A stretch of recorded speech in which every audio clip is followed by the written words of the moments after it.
স্কুলের মাধ্যমিকের যে সিলেবাস প্রিপারেশান তৈরি তার মধ্যে হচ্ছে একটা যে প্রিপারেশান যেটা আমরা প্রসেস বলে জানি, ঠিক আছে।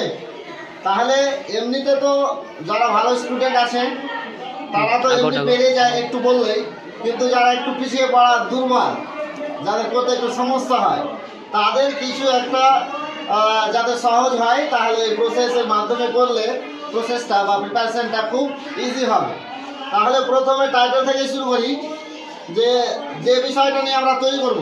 ধরে নাও যে পড়েছে ব্রেড তৈরি, তাহলে প্রিপারেশন অফ বিষয়ের জায়গা এই ব্ল্যাঙ্ক থাকবে, এটা বিষয়ের জায়গা ব্রেড দেবে, তাহলে প্রিপারেশন অফ ব্রেড, তাহলে ব্রেড তৈরি, ঠিক আছে। তাহলে এটাও একটা প্রসেস হয়ে গেল। যারা দুর্বল আছে যে এটা আমাদের দিতে হবে, প্রথমে একটা টাইটেল বা শিরোনাম। তারপরে আছে ইন্ট্রোডাকশন, কি জিনিসটা তৈরি করছি, কিভাবে তৈরি করছি বা জিনিসটা কি, ওটার জন্য একটা ইন্ট্রোডাকশন লাইন দিতে হয়।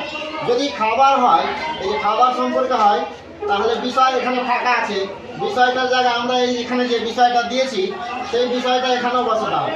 যদি প্রিপারেশন অফ ব্রেড আমরা দিয়ে থাকি এখানে, তাহলে এখানে ব্রেড দিতে হবে, যে bread is a delicious and popular and tasty food, ঠিক আছে। এটার মানে হচ্ছে যে রুটি হচ্ছে ডিলিশিয়াস অ্যান্ড পপুলার, জনপ্রিয় এবং টেস্টি, খুব সুস্বাদু খাবার, ঠিক আছে। সাধারণত রুটি টেস্টি হয় না, রুটি সম্বন্ধে কিছু নিতে হয় তাহলে টেস্টি হয়। যাই হোক, তারপরে যদি 2 নম্বরে বলছে ম্যাগাজিন সম্বন্ধে আমাদের আছে অনেক সময়, যে একটা স্কুলে ম্যাগাজিন প্রকাশ হবে, সেই ম্যাগাজিনটা শুরু থেকে পাবলিশ মানে প্রিন্ট হওয়া পর্যন্ত, এমনকি বিতরণ পর্যন্ত কতটা প্রসেস আমাদেরকে কভার করতে হয়, সেই ম্যাগাজিনে আমাদের লিখতে হয়, এটাই হচ্ছে প্রসেস। তাহলে ম্যাগাজিন যদি পড়ে, তাহলে ইন্ট্রোডাকশন লাইন এখানে তৈরি করাই আছে অলরেডি, আমাদের মুখস্থ করে নিতে হবে। তোমাদেরকে মুখস্থ করে নিতে হবে যে ম্যাগাজিন আসবে আর আমাকে অন্য কিছু লিখতে হবে না, এই লাইনটা লিখলেই হয়ে যাবে। তাহলে school magazine is the mirror of thoughts of students.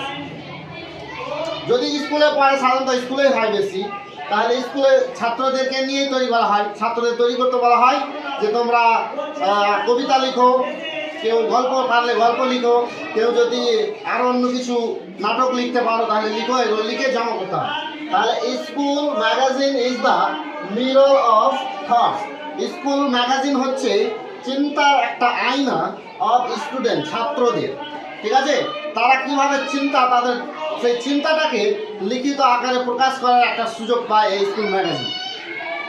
আর এভাবেই উৎসাহিত ম্যাগাজিন তৈরি করতে গিয়ে স্টুডেন্টদের উৎসাহিত করে তাদের মধ্য থেকে কেউ লেখক হয়ে থাকে, কেউ আবার কবি হয়ে থাকে, কেউ আবার অন্যান্য আরও কিছু লিখে, মানে লিখার যে প্রতিভাটা সেটা প্রকাশ করার সুযোগ পায় এই ম্যাগাজিন প্রকাশ যখন করা হয় স্কুলে, ঠিক আছে। তাহলে প্রত্যেক স্কুলের এটা করা উচিত যে ম্যাগাজিন প্রকাশ করা উচিত, যাতে তাদের সেই সুপ্ত চিন্তা ভাবনাটা, প্রতিভাটা বেরিয়ে আসে আর সুযোগ পায়, এটাই হচ্ছে স্কুল। তারপরে এবার যদি নিউজ পেপার অনেক সময় পড়ে, যে নিউজ পেপারে খবর তুমি একটা প্রকাশ করবা, তো সেটা কীভাবে লিখতে হবে। আমরা যে নিউজ পেপারে খবর পড়ি সেটা কীভাবে প্রকাশ করতে হয়। তাহলে news paper is an important part of our daily life.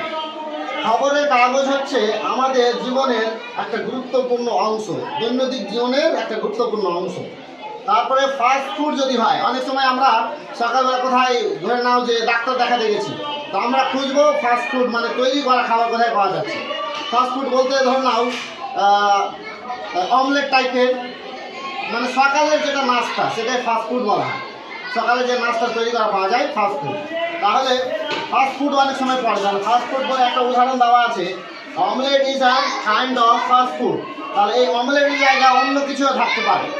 অমলেটের জায়গা ধরে নাও পিৎজা থাকতে পারে, তাহলে pizza is an kind of fast food. Pizza হচ্ছে এক ধরনের ফাস্ট ফুড। তারপরে সবার ক্ষেত্রে যেটা প্রযোজ্য, ধরে নাও এইটুকু আমি কিছুই বুঝতে পারিনি আর এইটুকু আমি করতেও যাব না, তাহলে ওই মানে একটু কম বোঝা ছাত্রদের জন্য হচ্ছে এটা, এই পয়েন্টটা, যে এই পয়েন্টটা মুখস্থ করলেই তারা লিখে আসতে পারবে।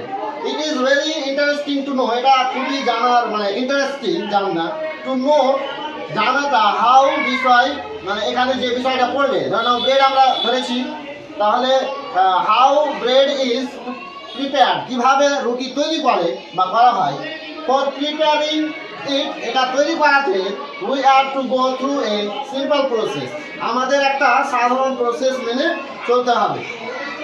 এইটুকু হয়ে গেল আমাদের মানে ইন্ট্রোডাকশন লাইন।